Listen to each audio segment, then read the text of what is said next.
Are we live? Yes, we are. I can't believe it's time. It's actually finally time. I don't think I've ever been nervous about a game update coming out before. Because obviously, how effective the mods are going to be a huge thing for this channel. In a few different ways. Let me just turn that down slightly. There we go.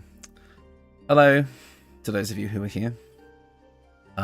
Usually, when a big patch comes out, I like to do these quick look at videos, but I thought today, since this is such an important one, I wanted to look at it live with all of you. So, for those of you who are able to join on such short notice, I appreciate it. Hi Alice, hi Ben. I see you both in the chat. But yeah, I just kind of want to read over the patch notes, see what the situation is as it stands, and go from there. So, I mean, this is the final big patch of the game, so let's hope it's a good one. Hi, Mina, good to have you here as well. Give me a second just to make sure everything is working correctly. And we'll get underway shortly. Because I don't have long. I'd say I've got less than an hour to look over this, but I want to make sure I give it justice at the same time. So I'm going to say we should get into this pretty much right away. Thank you to everyone who could join in, and let's get started. Hey gang, are you ready to embrace evil? Do you yearn to see the consequences of unleashing your inner jerk? Great, because patch 7 is releasing on PC today, and it comes with new evil ending cinematics, along with honor mode improvements and new legendary actions, split screen improvements, a new way to mod your game, the big one, and a whole bunch of gameplay improvements and bug fixes. Mac and console players, this is one of those patches so packed with changes and new features, including official modding support for all platforms, that it's going to take a little bit longer to get this patch through all the necessary technical checks and requirements to get it into your hands. Although, later than we originally expected, patch 7 is heading to console and Mac in October, and we'll keep you updated with our progress. So, console mods are not going to be coming out yet, however, I am going to start making console modding videos, well, modded videos I should say, pretty much right away. This is why I kind of wanted to extend my break until after this patch released, so that I can actually start using some of the now official mods to give my videos a bit of a new life, which is kind of why I'm a bit nervous about this whole thing. God, September is totally cracked. Patch 7, MVC collection. Yes, tons of stuff coming out. Hi, Sin. Hi, Joshua. A lot of people on Reddit complaining about lots of bugs and unplayability even. Yeah, but that's Reddit. They complain about everything, let's be honest. But obviously that's why. Let me give it a little bit of time before I make my official return to make mods properly. Obviously I'll have to redo all of my mod lists and all that and just kind of do more to kind of make my game work anyways, so that's going to give me plenty of time. I'll probably sit down and do that this weekend. But anyways, let's continue. Unfortunately, this does mean that console players will not be able to load cross saves from patch 7 on PC. Okay, so if you're using your cross saves, that's not going to work, but until the patch comes out at least. We still got a few more patches up our sleeve for BG3, which will include both crossplay. Great, that's awesome, and photo mode along. Oh, so that's not coming in this update. I thought photo mode was this update. Okay, so maybe this isn't the last big patch, along with other fixes and updates, but eventually all stories must come to an end. As Sven said during last week's PAX West panel in Seattle, our final live panel for BG3, it's time for the team to go back into our cave and hang that armor on the wall while we focus on bringing you our next project. I'll take the time now to say this, as I was going to say this at some point. Larian, if by some odd coincidence someone from Larian happens to be watching this, thank you so much for everything you've bloody done. This game has changed my life, but I really would love to see you guys take a break as you've earned it, and I'm looking forward to the next project that comes out. Hello, Bubert! Good to have you here. I hope I said your name correctly. There's already a bunch of mods for the patch. Well, maybe if there's a bit of time, I'll actually boot up the game and we'll have a look. I mean, again, I'll have to quickly uninstall all my mods and pray that things work, which they probably won't. All of my old save files are gonna be dead, actually, so maybe we won't be able to boot up the game. We'll see. We'll wait until the mods that I do have already installed kind of are ready to go, and then we'll have a look at the new mods coming from the official store. Maybe we can browse the store without needing to open the game. There are no breaks in games design. Yeah, I know, but I like to think that Larian would have a little bit of a chance. What time would the patch come out, do you guys think? The patch is out now. It's downloadable now. Yeah, the game is being updated as we speak. Patch 7 is a big one, so we've been busy tackling feedback and game bugs thanks to the help of mod authors who have been testing and populating the modding hub, as well as players have been sharing their experience during the closed beta. Thank you to all who had the opportunity to take part. Hi, Red. I did see you were streaming, and I was going to join in, but then something happened. So, something pretty big. Hi, JP. Hi, Gold. I see you. Are you crabbing into the Baldur's Gate patch? Not yet. I'll be starting next week, giving everybody a time to kind of work out the kinks, shall we say, when it comes to the mods that I already use and such like that. Yeah, thank you, Sin. Patch 7 is approximately 11.6 gigabytes. It's a big one. As with any patch, there are some third-party mods that may become incompatible. Yeah. So that's all. We know many of our third-party mods utilize Script Extender, and as part of the toolkit and patch testing with Model 4s, efforts to help support compatibility with patch means required. Oh, shit! Never mind! Script Extender should still work! That means... Oh... That's insane. I might be able to boot up the game. We'll see what happens. Although I do have to download the patch, which I can't do while streaming, so... Ping you if you want to. Yeah, I will maybe a bit later. Does corruption call your name? Whether you embraced absolute power, carried out your father's will, or played as an origin character, or are generally a menace to society, you'll find Patch 7 now introduces 13 new cinematics to offer varying conclusions to your most evil playthroughs. Whether you're a streamer who's very... If you're a streamer who is very demure, very mindful, and you use the show cinematic nudity option in the game settings, it's worth noting that we've now renamed this option to show sexual and violent cinematics. Interesting. The setting toggles explicit content plus a few select moments of extreme violence that may be distressing to some. Interesting. That's actually an interesting feature. Hi, Vlad. Hi, Zim. Sorry that I'm not looking at chat so much. I really want to get through this. Hi, Edster. Is that an Evil Will ending? It would seem so. Because, like, that kind of ties into that Evil Will build I made a while ago. That's kind of fun. Well, she got a dragon. When you're starting a new game, and all save to review battle on the Neverbrain, you'll get to see these new cinematics depending on the choices that you make. So it looks like each origin character might have gotten new endings. I mean, we've got Will and Lae'zel confirmed. Also, please, no spoilers in the chat, please. No spoilers if you have seen any of this from the closed beta. I would appreciate that. Hi, Beastie. Good to have you here. Goodness me, there's so many people here today. It's a one-night kind of thing. We remember clearly stating that if you're playing as the Dark Urge, a certain bard would now be able to join the party as a controllable party member for a little bit. Temporarily.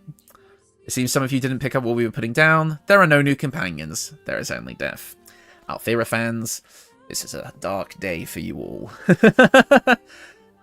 Yeah, sorry guys, yeah, I try not to spoil anything, please. I would like to keep this all as I kind of read it.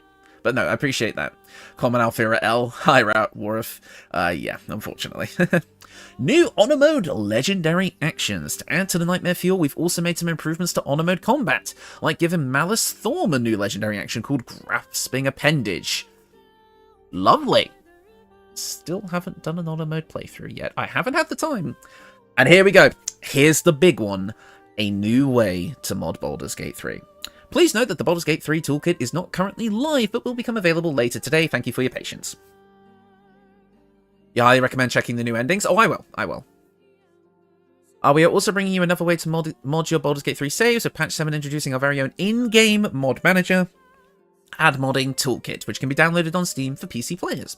With this new and supported way to create and install mods, you should see improvements in compatibility and accessibility. And you can rest assured that your supported mods will work wherever you're playing Baldur's Gate 3, which will include consoles a little down the line. So, through the in-game mod manager, so any mod that is now available on the in-game mod manager, I am allowed to include in my videos. Which means, depending on how in-depth it is, I guess we'll get to that in a minute, there will be new classes, new subclasses, and new items, which means my builds are going to change quite dramatically. I'll make sure to kind of not go full on into modded builds just yet. I'll wait until console players get their hands on the patch before I do a 100% shift. But I'm pretty sure most console players will probably wait till October to play again anyway. But I will sprinkle them in here and there, or maybe just have them as side options. But we'll see. How much did I miss? Not much, Phantom. We just basically confirmed that the new endings are a thing, as we already knew. And now we're getting into the meat and potatoes, which is the modded stuff. Right. And hair. So much hair. Yeah, exactly. So, like, cosmetic stuff. So let's have a look. Oh, there's actually an image. Browse Baldur's Gate 3 mods straight from the game. Oh my god, that's some Nexus mods. Those are some mods that are already on Nexus available in-game. Holy shit. Unlock level curve. I already see it. I can do level 20 builds if I wanted. Oh my god. Yeah, thanks for stopping by, Gold. I appreciate it. Yeah, they've worked with mod creators behind the scenes, haven't they? Did they say when console mods are coming? October. Sometime in October. If I had to guess, early to mid-October, but that's just going on basic patterns. Yeah, this is wild straight out the gate. You're not kidding. I see hair mods. I see all sorts. I think I see an equipment mod down at the bottom. It's a little bit hard to read from this image, but yeah, that is some mods that are already on Nexus that are well established within the game. Already available. Oh my god. Well, this has already reinvigorated, like, any sort of, like, diminishing passion I had for making builds, because I just have access to everything now. However, I understand that there are terms and conditions for what can be uploaded to the modding program, so we'll get to that in a minute, but let's keep going. Mods that are created and uploaded via our toolkit can be browsed and installed directly from the game itself. Yeah, so here we go, here's some names. Faces of Faerun, a mod I already use. Faerun Colors, okay. Imp UI, Unlock Level Curve, perfect. Weightless consumables, better inventory UI, containers extended, custom dyes, NPC and outfit inspired dyes. I'm so happy right now. Enable and disable mods from the installed tabs. Manage your mods for multiplayer parties by ensuring you have the same mods installed and enabled. Multiplayer modded runs are going to be easier than ever. And here's the toolkit. You're going to need the GeForce nowadays to update the game immediately. Race mods, yeah, that's another thing. No Bladesinger though. Yeah, that's the thing. That's what I was expecting. I think Wizards of the Coast official classes and subclasses are not going to be available through this mod platform because I think it goes against their agreement with Wizards of the Coast. However, that's not going to stop me from, or other mod creators from making classes and subclasses that are similar. Yeah, this isn't the Artificer class, this is the Tinkerer class. This one tinkers with guns, this one tinkers with armor, this is one tinkers with potions. I'm just saying people will find their way around it. And if the mod tools are intuitive enough and I am willing to dedicate the time, which I'm going to try, I will try and make my own mods as well. So Songsword instead of Bladesinger. Yes, exactly. That's what I'm expecting. But hell, just thinking about being able to make things with like classes that people have come up that are original could also be really fun. And again, if I sit down and dedicate that, hopefully. Yeah, console won't get those classes, essentially only PC. And obviously for my videos, I like to include console in them for the most part. So I'm going to try and stick to just the official platforms. Hi, BTB Sun. Yeah, start a new Dirge run with all these mods. Exactly, yeah. Let's have a look at the toolkit. Baldur's Gate 3 Toolkit Project Selection. The Baldur's Gate 3 Toolkit is a separate application on the Steam store that you can download for free that lets you create mods specifically for BG3. Okay, looks fairly similar to other, like, sort of, like, when I used to mod for Skyrim and such like that. Why is Wizards of the Coast so pricky, though? It's not that. It's... any business would do it. It's protecting their copyrights. And I mean, it's Wizards of the Coast, let's be honest. This game didn't come with an OGL.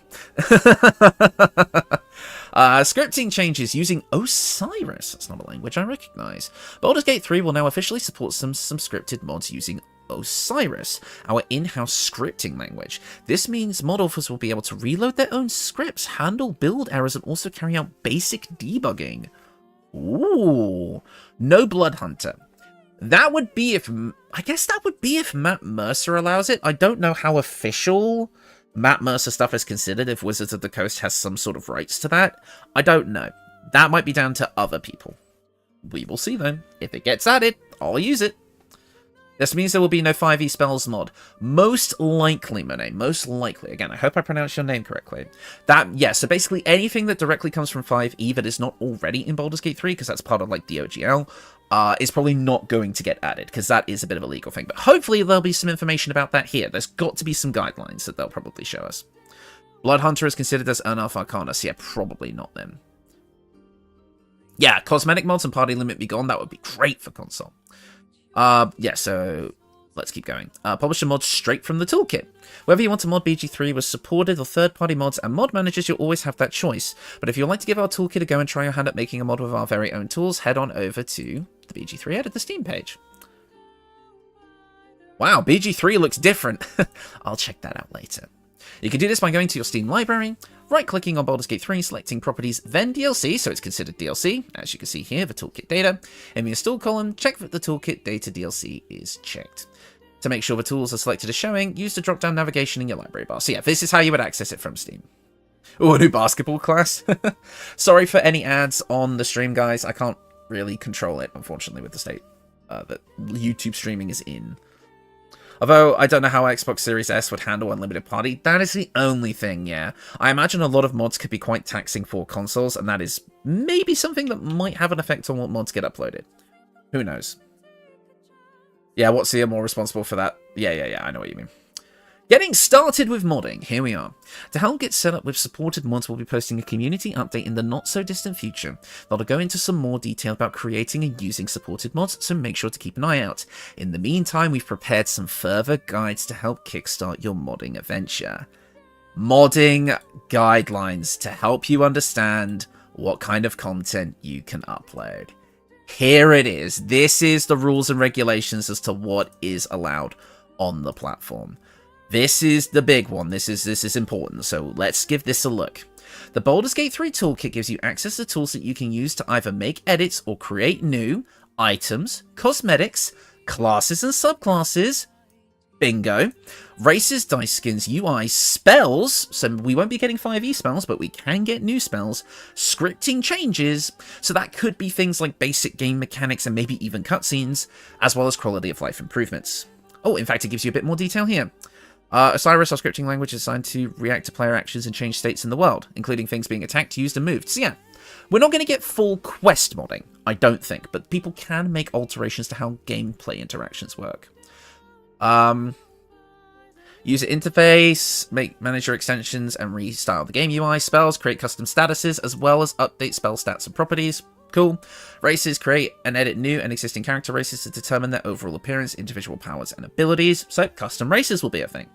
Classes and subclasses, obviously, going to be a thing. Cosmetics and items, we kind of already knew that was going to happen. If I'm going to be diving into mod creation, this will probably be the first thing that I look at, because I feel like that would probably be the easiest.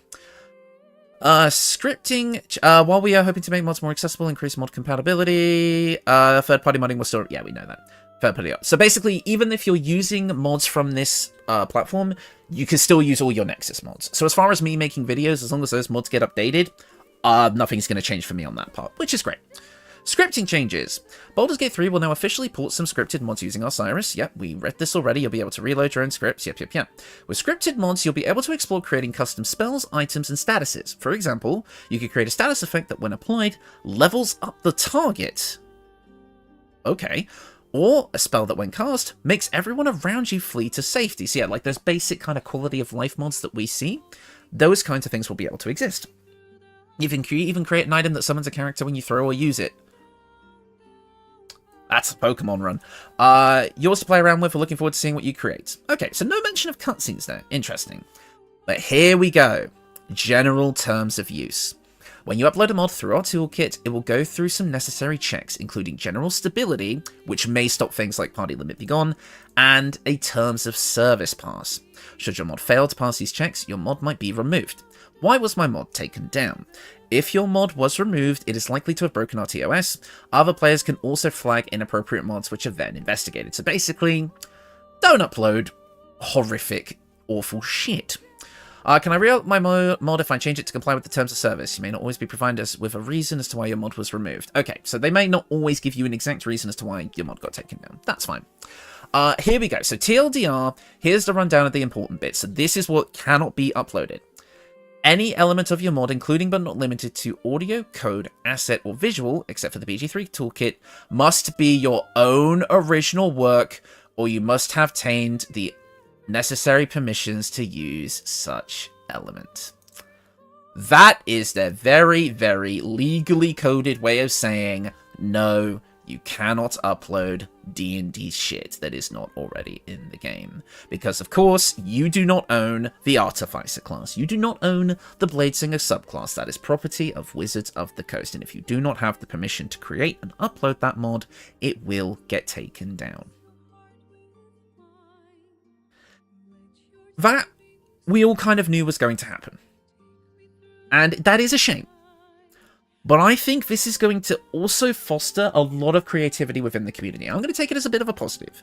No, this doesn't mean I'm going to be releasing an Artificer build next week, or a Bladesinger, which sucks. But this does mean we're going to get, like I say, maybe the Tinkerer, maybe the Songsword, or maybe something completely new and original that fits within the lore of the world. There are so many creative homebrew artists out there, and mod makers can collaborate with them to make these things. So I'm personally looking forward to seeing the creativity that is going to come from the community here. It does suck that we're not going to be able to get to play with our favorite official classes and subclasses, but let's see what the community does. Like I say, they might be able to just skirt around it. The waifu handbook stuff is fair game. Of course, that's the first thing I read. Hi, CBD. God, there's so many people here today. Hi, Rob. Sorry, I'm missing a lot of chat, but I'm really trying to focus on reading this because time is short. Anyways, they must not contain any element that can be considered discriminatory, racist, obscene, libellous, offensive, or likely to adversely affect the reputation or goodwill of Larian Studios. So yeah, just don't upload stupid shit. Don't be an arse. That's basically that. There you go. They must not also contain any resemblance to any recognizable third-party brand, character, or personality.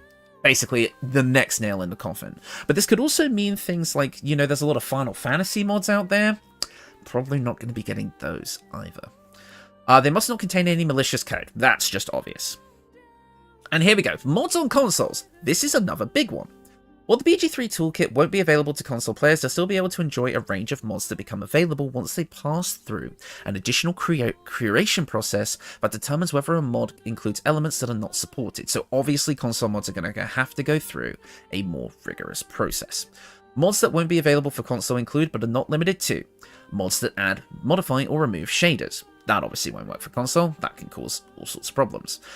Mods that increase the amount of nudity or violence that's already present in the game. Obviously, console developers have their own screening checks that have to go through. So, for example, something that would change the game's PEGI or whatever rating from like M to adult only could be a problem.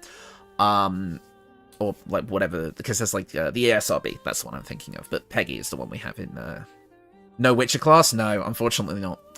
Mods that fail are internal testing, so yeah, things that just break the game. Mods that interfere with booting the game or managing mods, so obviously those won't work. Mods that crash the game, and mods that include unsupported file formats like .exe and .dll, which are very common mod formats, so console mods are probably going to be a bit more restricted in some ways, but hey, at least they're there.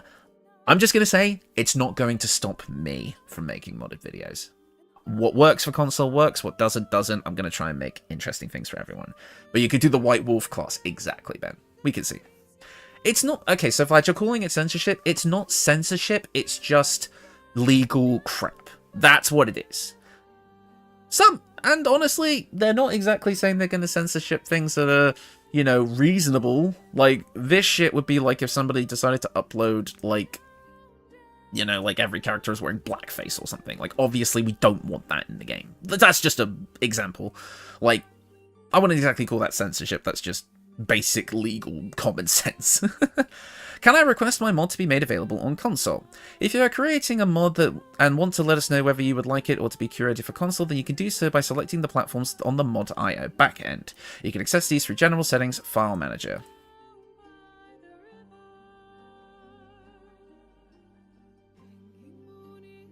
Oh, no worries, CBD. I'm just glad to have you here.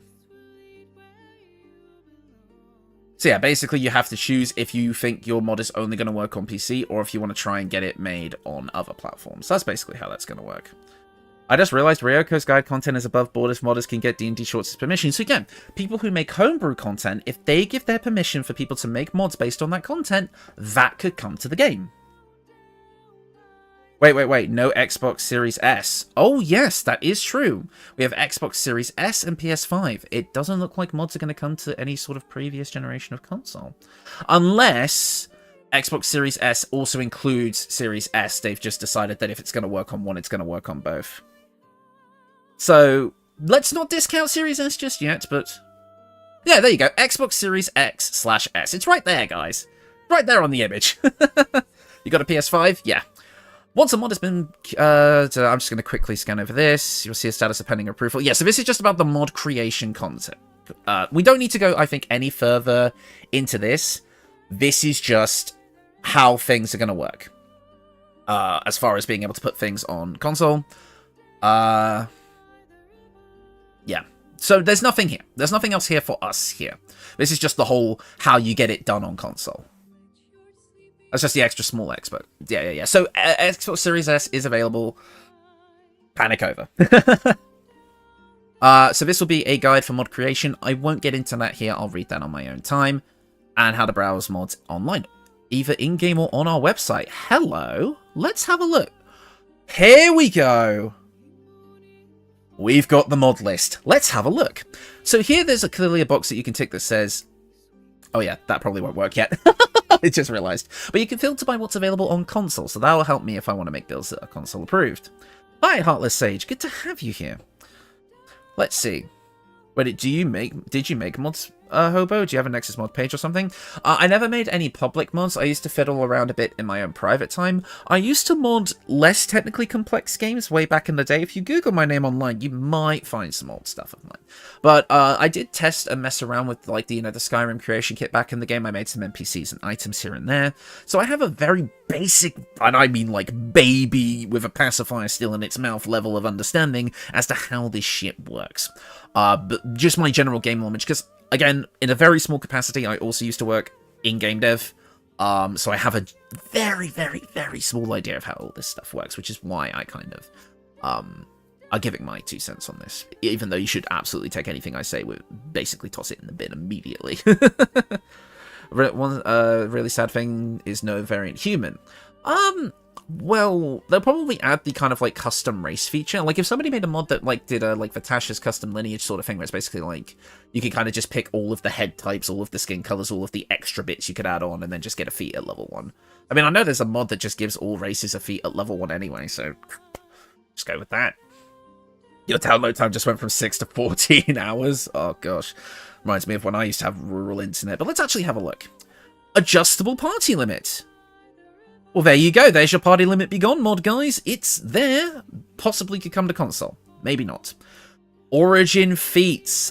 Gain a feat upon reaching the 2nd level in a class. Boom. That's a good one. That's going to be interesting. Case hair extensions. AIO pack. Mod manager minor fixes. There's already a fix for the mod manager. Let's keep looking. Better hotbar 2. I know a lot of people like that one. Containers extended. NPC eye, skin, and hair colors. Yeah, there was one on PC. Have a look. Carry away extra. Better dying. Piercing. So a lot of cosmetic mods.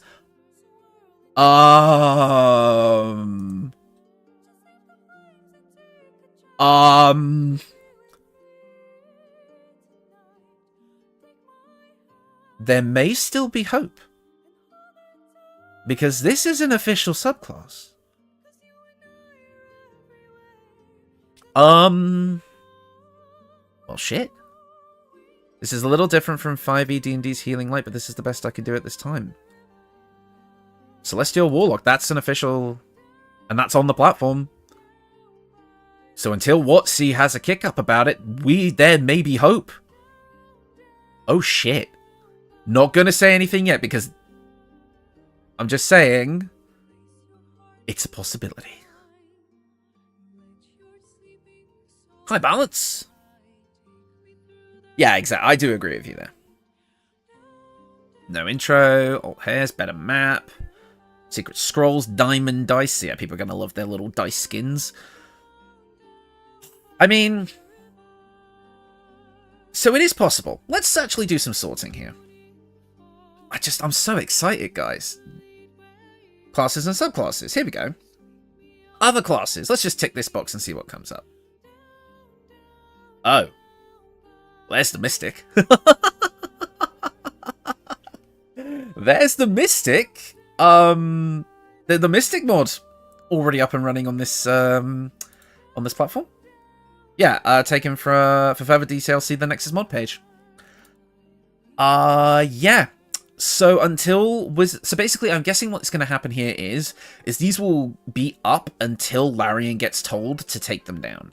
So there may be a chance. I don't know if there'll still be a chance by October, but there may be a chance. Let's have a look at Bard.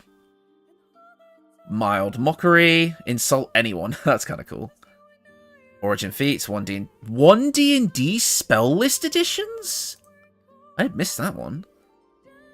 Oh, I see. So this makes some updated changes from the 2021 Player's Handbook, it would seem. 2024, I should say. Oh, that's interesting. Just downloaded the Mystic class. Yeah. This is insane, guys.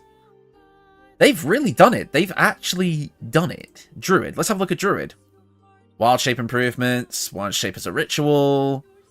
Smaller wolves. Okay, so there's not a lot of subclasses yet, because again, it is a legal skirting ground. But yeah, it looks like most of the class mods or subclass mods aren't exactly up yet. Obviously, we do have Celestial Warlock, which is a big deal. Warlock the Remembrance, custom Warlock subclasses. So yep, people are already making custom classes. The author for Fantastical Races mentions being interested in supporting the 5.24e subclasses. Interesting. Races, yeah, let's have a look at races. Let's do that. Racial mods. Let me just take off the... It doesn't seem like there are any yet. Hold up. Let me just try that again, because perhaps it wasn't. There we go. Astral Elves, the Genasi, so we're already getting official races there that aren't already represented in the game. Imps. Buffs to Drow, Burning Immune Karlach, Dark Urge Disguise Replacer, Short. That's amazing. Werewolves. Oh, werewolf background. Adds a potion to the potion tutorial chest and wizard's treasure table. Allows you to become a werewolf. Oh no. There you go. Werewolves are now playable. Yeah. Oh, they've just made short versions of everybody. Oh my god. It's actually happening, and the fact that all of this could be on console is so huge. Yeah, Mystic expansion. Okay, so these are all of the subclasses that are available at the moment. So we've got a custom Warlock subclass. The Remembrance. Death isn't always the end. Some that have been touched by death know a new life and seek experience and answers all their own. Patron spells. Interesting. Expertise. You choose 2 skill proficiencies. Oh, so you just get expertise as a level 1 feature. Makes you more likely to succeed any undertaking. Add half your proficiency bonus rounded down to ability checks so you're not proficient in. So, okay, so this is almost like they've just put rogue, like, bard stuff on Warlock. Oh, they just have. It's magical secrets. Oh, okay, so they just put Bard's magical secrets on Warlock. Okay, so very basic, but it does kind of do it. Holy shit, guys. I can't believe this. Larian. Larian! Oh, I love you guys! Right, well, like I say, next week I'm back, and I'm back with a vengeance. I'm so looking forward to this. Look at spells and look for something like 5e spells. Yeah. We kind of had a quick look. So we've got unlock level curve. So level 20 is going to be available, which is huge. Secret scrolls. So basically there's more spells getting spell scrolls, adjustable party limits, 1D&D editions. I apologize if you hear some Discord notifications going on in the background. I'm being DM'd a bit because obviously things are happening, so it's all a bit exciting. I've muted it for now. Dragonborn buff. No Astral Tadpole required for Illithid powers. Sneak Attack Plus, Mild Mockery, as we already saw. Boo the Bunny Pet, a giant miniature space rabbit. Interesting. Nath, Fire and Ice. What is this? Fire and Ice rework of status effects and spells. So everything is very, very basic at the moment. Infernal Fury Shout. Starry Wisp. Ooh, that's a brand new spell. Launch a mode of light at the target. Until the end of your next turn, the target emits a dim light from 3 meter radius and cannot benefit from the invisible condition. Oh, so it's like Branding Smite as a cantrip. Playable Kuatoa. Some things seem to be not in the right classes. Removes ritual casting for a bit of extra talent. Teabag mod. Zoo Tycoon summon animals. It's happening. It is actually happening. This is going to be amazing. Okay, as much as I would love to look at all this all day, I'm a bit short on time, so I'm going to go back to the regular patch notes and then wrap this up. But this is just proving that we're in a new age for the game, for both PC and console. We're in a new age for this channel, which I'm going to go absolutely crazy on all of this. You guys know me. So you're going to see a bunch of new stuff coming from me, which is awesome. So let's have a look at the gameplay fixing improvements, bug fixes, all that. The artichoke. They fixed a shop exploit, now I'm sad. Hi, Ulf. Let's have a look. Highlights. Introducing the new evil endings. Brand new cinematic endings for truly villainous playthroughs. The very own mod manager and revamped split screen. Let's have a look at this. When playing on split screen, the two halves of the screen will now dynamically merge together when the player characters come close to each other in game. That should have been a thing from the start. That's amazing. Honor mode combat. I'm not going to read this just because I don't actually want spoilers. UI. Here we go. Updated the reactions UI so that you only have to toggle the reactions you want to use and then confirm them. Cool, that's actually much more fluid. Added a new equipment options menu to the character sheet on controller, so controller is going to get a bit easier to play. The panel that opens to donate magic items to Gale will also now show items in your traveler's chest. It also now indicates which items are currently equipped. Very, very good. Gale can now eat many more shoes. Short Kuatoa Remembrance Warlock when? Oh, you know it's in. Artificer equals mechanic class. Yeah, easily. We noticed some of you hiccoughing bubbles. Okay, so the action for washing yourself with soap and sponges is now called use instead of consume.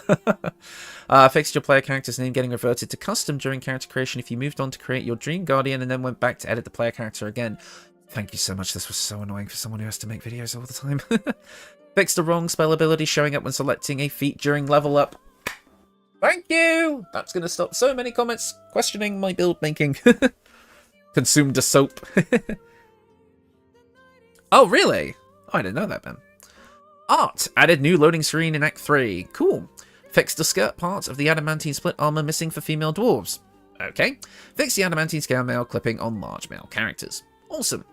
Gameplay. You can now start custom mode games using honor mode mechanics when starting a new playthrough. Brilliant. Should have been in the game from the start. The Kuatoa that promised to build you an army will now support you in the final battle unless they all died in Act 1. Cool.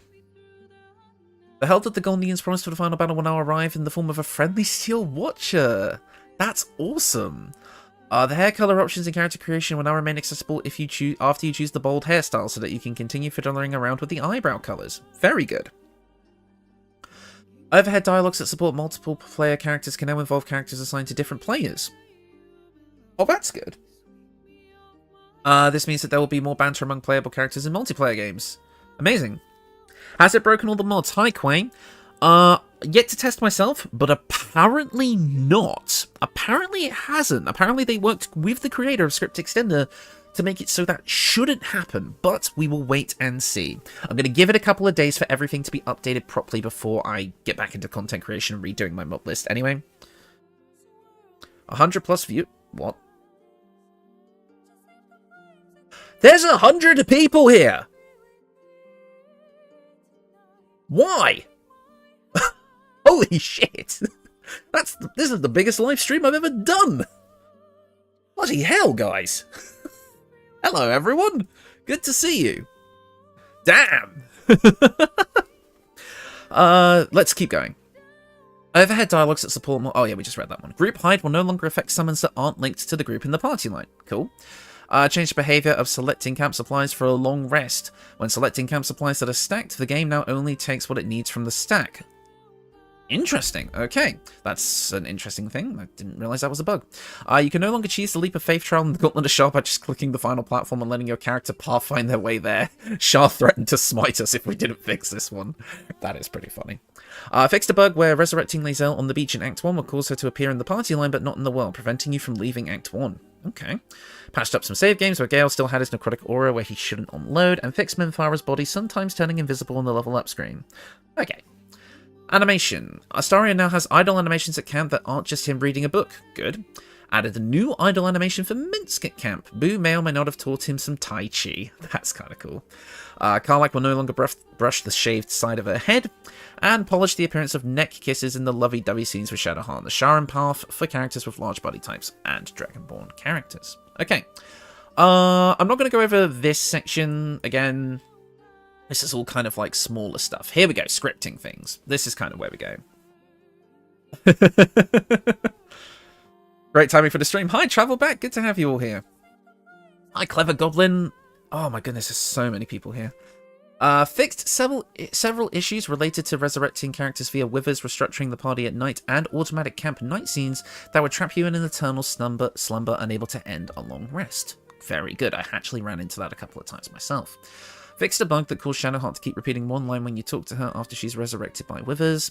Fixed a small flow issue preventing you from commenting on Gale's last name. Okay, so dialogue fix. Fix several occurrences of Will still having an exclamation mark above his head when he already told you everything he had to say. That one friend who's always looking for attention. When playing as the Dark Urge, Minthara will no longer act as though you accepted Bullwing, who had been stripped of his influence. Good. Fixed a broken kissing scene. Yep. Fixed an issue where Jaheira would stop following the party after spending a night outside of the party. Okay. Fixed the rune tablets on the Nautiloid, sometimes not triggering the narrator's lines. Yeah, I had that happen a few times, actually. Clerics of Lathander should now recognize his symbol on a Lathandaran amulet. Good. So this is like a lot of roleplay stuff, actually. Yeah, I'm really looking forward to mod, guys. The truth is, you deserve so much more. I appreciate that view, but thank you. But honestly, this is just absolutely insane. Ensure that the avatar is prioritized as the main speaker in dialogues related to the Hag's Act 1 surrender. Okay. Minthara does, in fact, now have something to say about Orin after you kill her. Good! That is very good. That bugged the hell out of me. Made the romance scene with Will in Act 3 unskippable if it triggers to avoid accidentally skipping it, and not being able to finish the romance arc. If Avatar, Karlach, and Will are partners and go to the Hells together, he will now act accordingly during the epilogue. Thank you. God, so many. You don't realise how much content is just in the game, and it's just missing. Because Larian just missed a bit of code somewhere. It's insane how much they add just through fixing things. This is why I wait so long for like all the patches to do full playthroughs. Like there is going to be live streams of playthroughs on this game way more now, hopefully, if I have the time, I say. Yeah, I'm a busy guy, especially now, back in September. Anyways, side tangent over. Fixed Karlach's scene in the Avernus not playing if you decided to go with her when playing as Will. Cool.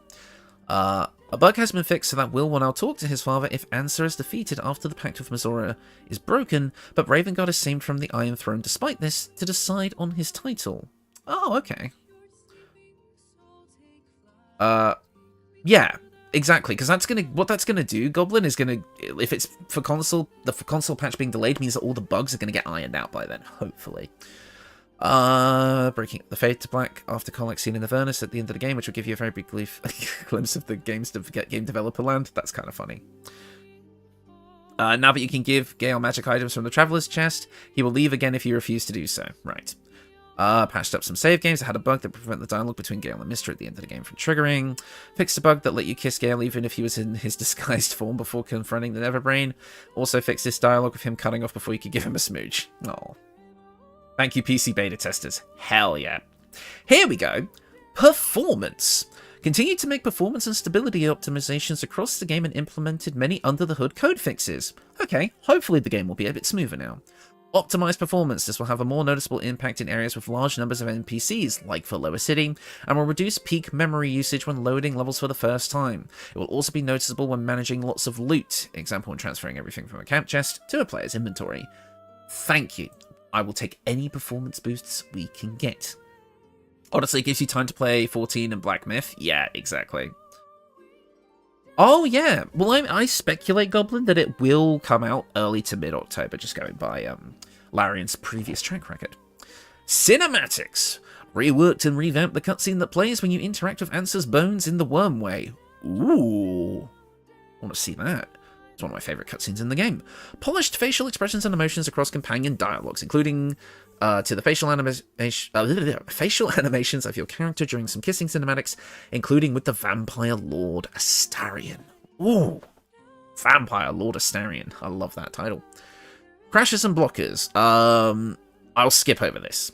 Combat and balance. Here we go. This is where half of my build no longer works. Across the axe. Fixed a potential softlock where if you have multiple summons that are surprised and you switch to a controller whose turn it is on controller, the combat would get stuck passing turns between the summons.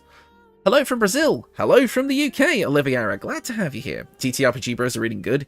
Exactly. I don't know yet, balance. Let's keep reading. Fixed form of dread, triggering a saving throw for frightened if the character was already frightened. Upcast of Witch Bolt can no longer be used with meta magic. Twinned spell. This is one of the things that made Witch Bolt really, really powerful in a lot of those builds where it becomes extremely broken, and now that has been patched. That means that you can no longer twin cast Witch Bolt. Sad day for the exploiters. Sorry. Sorry, Sin. Fixed a bug with the Goaded condition, where if a summon companion applied Goaded to an enemy, that enemy would attack the owner of the summon. Okay, cool. Makes tanking builds a bit more viable if you use summons. Interesting. Fixed some goblins missing the Fury of the Small passive in Tactician. Okay. Dampen elements will no longer require a channel divinity point. That is a nice buff for Nature Cleric. Gonna be taking another look at that subclass. Improved Monks deflect missiles by helping the projectiles avoid obstacles on their way back to the target. Amazing. So many monk playstyles that reflect around, that kind of go through deflect missiles are gonna be so much better. I love that. Monk's Clench of the North Wind spell now targets up to 2 characters at level 9. Oh yeah, they actually buffed it to the upcasted version. That's awesome. Enemy NPCs can no longer use dash again while the effect of the first dash is active. Okay. The saving throw for the Dire Raven Companion's Bad Omen action is now a Wisdom saving throw and scales with the Raven's level. Yes, that makes Beastmaster a lot better. And the Dire Raven was already pretty much the best companion, so that's insane. Fungal Infestation can now be used as a reaction when killing a target. Oh my god, that makes the kind of flow of Spores Druid so much better. God, this is making me want to make builds again. Ugh, not till next week. Not till next week. Gotta pace myself. I need this break. The Spectator's Charm condition should now be broken through damage or by killing the Spectator. Awesome. The Druidic spells that House and gains for free can now be upcasted. Ooh. House and build in the future. Fixed Cloud Kill not affecting characters at the edge of its range. Good. Fixed Infernal Spears joining combat when dropped. Good. Patched up some save games that were stuck in combat where the game script was not intentionally pausing them. Okay. Reduced the duration of the Shah's Darkness spell. Interesting. And the frequency in which NPCs choose to cast it. I can't remember if that includes the version on Shah's Spears of Night. I'll have to look into that. So it's patch 7 on console now, but not the mods? No, Phantom. Patch 7 in its full glory will be coming for you in October. Swapping weapons between characters in combat now properly consumes an action for both. Darn it. Fixed the Mean Look Fear condition, triggering a Constitution saving throw instead of a Wisdom save. Fixed Auntie Ethel's Weird Magic Surge, not triggering with Counterspell. And combat will now end correctly if you find that you're still in combat after speaking to the Emperor in the Astral Plane. Okay, just a bit of a kind of a game flow fix. And these are act-specific ones, so these are just about encounters. I'm not too worried about these, I just cared more about the gameplay changes overall. And again, running short on time here. In an A+ tier Palpatine impression, do it, Hobo. Do it. Make the build. I don't remember what Palpatine sounds like, it's been years. Yeah, so I'm gonna ignore these, because again, I kind of want to discover that sort of thing on my own time. Gameplay across the axe, this will be important. But this is like enemy specific stuff, so I'm not too worried about that as far as build making is concerned. Again, this is not like a proper let's read through all the patch notes. This is just kind of the stuff that's relevant to me. Not that, but good try. Exactly. Improve the AI pathfinding around dangerous areas both in and out in combat. Thank you. That just makes things so much better. Fixed a bug where combining Wild Shape with the Seeming spell could let characters get reduced to 0 HP but remain alive. I'll put that on bugs that I didn't know existed at one point. Fixed a rare issue where druids could not revert their wild shape while playing on a save with mods. Okay, bit more stable. Greetings from Costa Rica. Will mods disable achievements? Most likely, but it'll probably be a mod to re-enable them. Glad to have you here, Seb. Enemies will now properly drop loot when dying from having one of their ability scores reduced to 0. Interesting. Fixed how the chest of the mundane handles item stacks higher than its maximum. Okay. Fixed a bug that prevented Monk's Shadow Step from giving advantage for rogue sneak attack. Okay. That's a fun build idea, which I probably already have done, but who knows. I don't remember at this point. Fixed an issue causing Tempest Domain Cleric's Channel Divinity to not deal maximum damage for some spells like Shocking Grasp. Good. You can no longer open locked containers through trade as if they weren't locked. I'm guessing that is related to the shopkeeper bug. Fix some flickering shaders artifacts that would appear on... Yep. Fixed a bug preventing you from looting mounds you dig up if you started a dialogue during the digging animation. Fixed some minor visual glitching. Fixed items sometimes flickering. Fixed the combat cursor on controller reappearing too soon.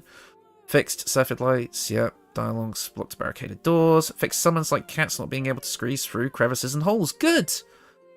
The fact that that wasn't a thing was so stupid. I think it would depend on which mods you had installed. Marina Simp no longer has draws legendary actions. No.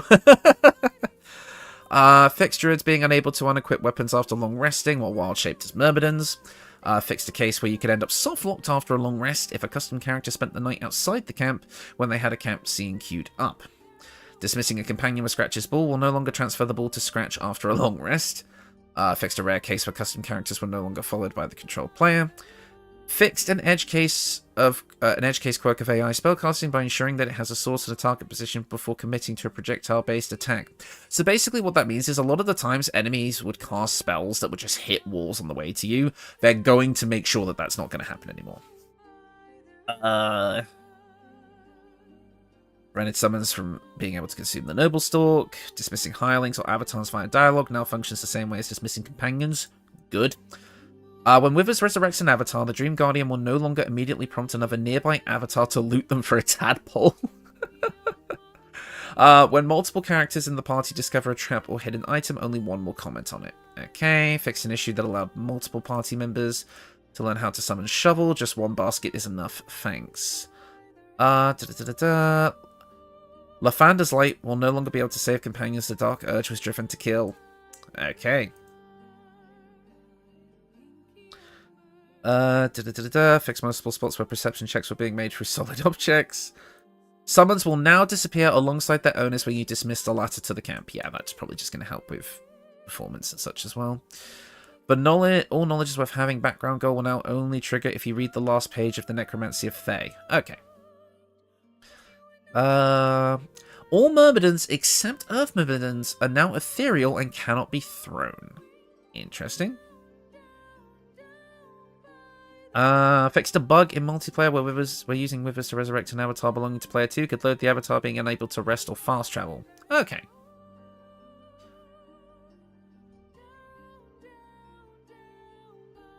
Okay. Fixed a Gibbous of the Worshipful Servant not generating momentum at the start of combat. Good. Fixed a bug causing Dark Urge characters to get renamed after using the magic mirror. Good. Is Gale still horny and ruining my playthrough romances via sneaky visible flirting? I don't know. Almaster should no longer react to crimes that don't affect him. We distracted him with some Stilton. I love the little character-like things they put in the notes. It's so good. Fixed the position of pings for corpses. Fixed loading a save game made. Free trade possibly. What time is it? Oh shit, I need to go in a minute. Okay, sorry. I'm afraid this is going to get cut slightly short because I do need to go soon, so I'm just going to quickly double-check everything. By the way, if you guys are members of the Discord, please post anything important that I missed over in the Discord. Please. Bold characters with the wet condition will no longer have darker scalps. No, they get brighter. You can no longer loot the underwear of non-recruited companions if you knock them out. That's quite funny. Fixed a split-screen issue where invisible characters sometimes not render at all. Hi, Raphael. Hey all, I read a quick look and here you are with 53 minutes into the video. Yeah. This is a quick look in hindsight. I've skipped a ton of stuff. I fixed a bug where acquiring the Devil's Sight passive while standing in a cloud of darkness didn't work until you moved out of the cloud. Fixed a small delay when playing spell animations. Right. And this is act-specific stuff, so we don't need to go into that. Flow and scripting. Again, general bug fixes. Minthara will no longer repeat herself when you try to recruit her with a full party. Yeah, there's just some, like, small, minor things. Here. Yeah, this is all kind of just, like, gameplay and flow stuff. I don't think there's anything major here. Performance and options, actually. I will have a look at this. I mean, obviously there is major stuff up there, but it's not stuff I'm going to have time to look at, unfortunately. Hi, Aranis. Hello, and hope you're all doing well. I am doing well, because there's a new patch, and it's a very, very positive thing. DLAA fixed an issue where... Yeah, so basically, performance improvements should be happening across the board with this, which is good.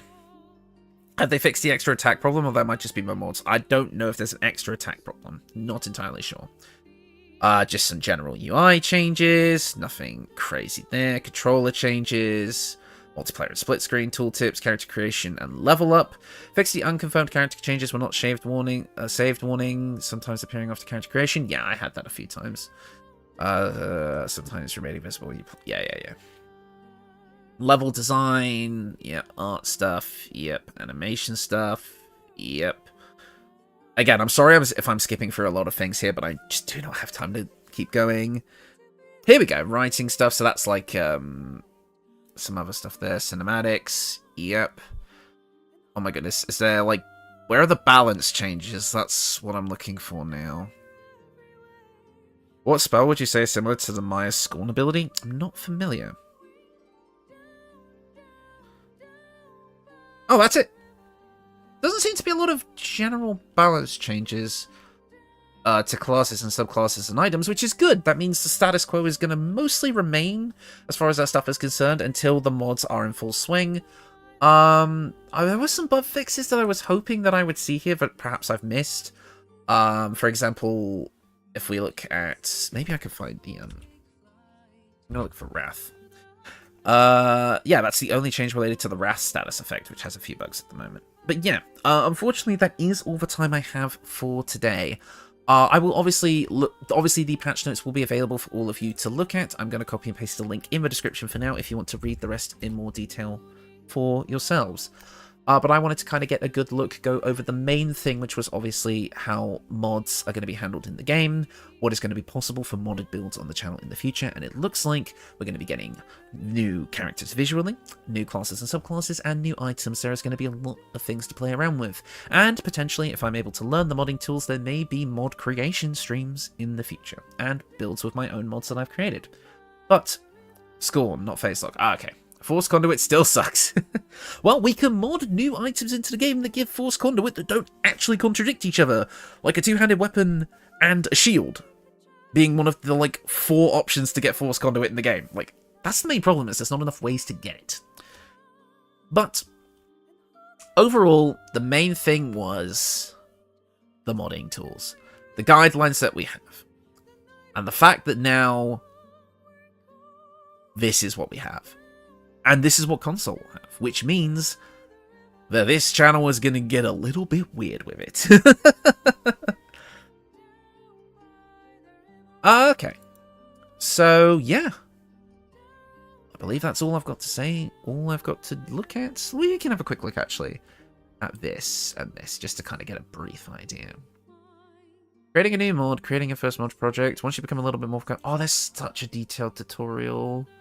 Asset creation guide, character creation, helmet hair system, story editor,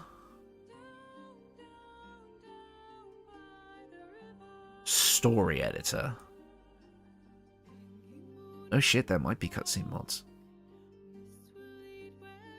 Sorry, Sin. Sorry, I'm excited because I'll see a new thing and I'm just like, oh shit, there's a new thing and I want to. But yeah, no. It looks like it's going to be pretty robust and pretty accessible. I'm going to look into this in more detail on my own time. I don't know, Balance. I don't know. We'll have to see what the incredibly talented modding community comes up with. But ladies and gentlemen, and everything beyond and in between, that is Patch 7's patch notes. We are now in basically the end game of BG3. This is going to be the last massive patch. This is going to be the last big one. Obviously, a major turning point for the future of the game and this channel. We will get minor patches in the future, adding things like photo mode, which I really wish was in this patch because thumbnails would be so much easier, but alas. As well as cross-play. That's going to be huge. One of the big things that happens over on the Discord is that people are trying to find people to play with, but obviously they have to be on the same system. But if crossplay is here, modded crossplay, it's going to be amazing. It's going to be absolutely amazing. So, all they would need to do is to change the hireling system to have a custom character. Well, the full custom companion mod that I use for videos may come to this modding platform, in which case it would come to consoles, and you guys could do basically exactly what I do. But I will end this stream now because I am officially strapped for time completely. So, thank you all so much for watching, and I will see you all very soon. Goodbye. Where the hell's the bloody end stream button? I haven't done this in a long time. Oh, there it is.